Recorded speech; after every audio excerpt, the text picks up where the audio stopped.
नमस्कार, आप सभी का आत्मबोध चैनल पर स्वागत है। आज हम बात करेंगे भज गोविंदम के जो आदि शंकराचार्य द्वारा निर्मित काव्य है, उसमें श्लोक नंबर 23 पर कस्त्वं कोहम कुत आयात कामे जननी को में तात इति परिभावः सर्वम असारम विश्वम तत्व स्वप्न विचारम। ये जो आत्म विचार है या आत्म अन्वेषण है या जो सेल्फ इंक्वायरी जिसको हम बोलते हैं, ये कैसे किसमें उत्पन्न होती है? कौन इसको करना चाहता है कि व्यक्ति क्या है, कौन है, क्यों आया है? इस तरीके जो प्रश्न उत्पन्न होते हैं, ये किस बुद्धि में उत्पन्न हो सकते हैं? थोड़ा इस पे मनन कीजिएगा। सब लोग तो ये नहीं सोचते। किसी को क्या पड़ी है? संकल्प, विकल्प, सुख, दुख, इच्छा पूर्ति और इन्हीं सब में जीवन निकल जाता है साधारणतः लोगों का। तो किसको पड़ी है ये जानने की कि मैं क्या हूँ, कौन हूँ, कहाँ से आया हूँ? कस्त्वम कोहम कुत आयत, मैं कहाँ से आया हूँ, मैं कौन हूँ, मैं क्या हूँ? ये जानना जब शुरू होता है तब अध्यात्म की शुरुआत होती है। इसीलिए ये ज्ञान मार्ग को अंतिम मार्ग कहा गया है, क्योंकि ये अंतिम है जहाँ पर आप अपने बारे में कुछ सोचने का प्रयास करना शुरू करते हैं कि मैं क्या हूँ, व्यक्ति क्या है, ये संसार क्या है। ज़्यादातर तीन ही प्रश्न आएंगे कि जगत क्या है, ईश्वर क्या है और मैं क्या हूँ, या ये जीव क्या है। ये तीन जो प्रश्न है, ये मौलिक प्रश्न है, मूल प्रश्न है कि जगत का स्वरूप क्या है। तो उसी को हमने माया का ज्ञान कहा। मैं क्या हूँ, तो मन, बुद्धि, चित्त, अहंकार, ये जीव जो है उसको ज़्यादातर लोग मैं समझते हैं। तो वो इंक्वायरी शुरू हो गई, एक अन्वेषण, एक अनुसंधान शुरू हो गया कि क्या है, और वो बेचैन कर देता है उसको जब तक इसके उत्तर नहीं मिले। और तीसरा है कि ईश्वर क्या है।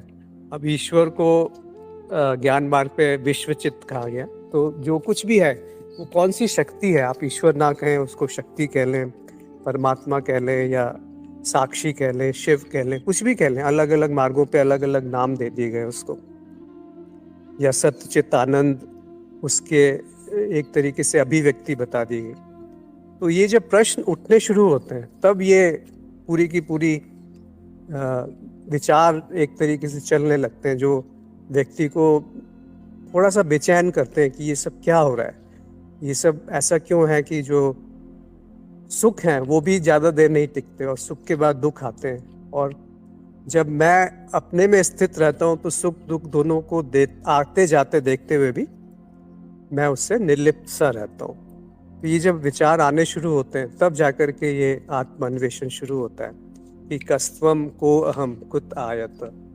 कामै जननी को मैं ताता, मेरी माता कौन है, मेरे पिता कौन है। तो ये सवाल किस में आएगा? जिसने काफ़ी मनन किया है अपने ऊपर, जो अध्यात्म मार्ग पे आ चुका है और परेशान हो गया है। या तो दुख ही है या फिर जिज्ञासा। अगर दुख नहीं है और जिज्ञासा नहीं है तो फिर अध्यात्म में कोई रुचि होती ही नहीं है। तो जब दुख होते हैं और जिज्ञासा होती है तो ये दोनों ही अहम का एक तरीके से प्रेरक भी हैं, एक तरीके से उसके चिन्ह हैं कि जब दुख है तो अहम है, अगर मैं नहीं है तो हम दुख भी नहीं होगा, और जब मैं है तभी जिज्ञासा उत्पन्न होगी। तो ये दोनों ही आपको अध्यात्म की तरफ प्रेरित करते हैं। तो उसका उत्तर आगे देते हैं दो पंक्तियों में, इति परिभाव है सर्वम असारम। ये मुझे अब निश्चित हो गया है कि जो कुछ भी है वो तत्व नहीं है, क्योंकि वो बदलता रहता है, सार नहीं है वो।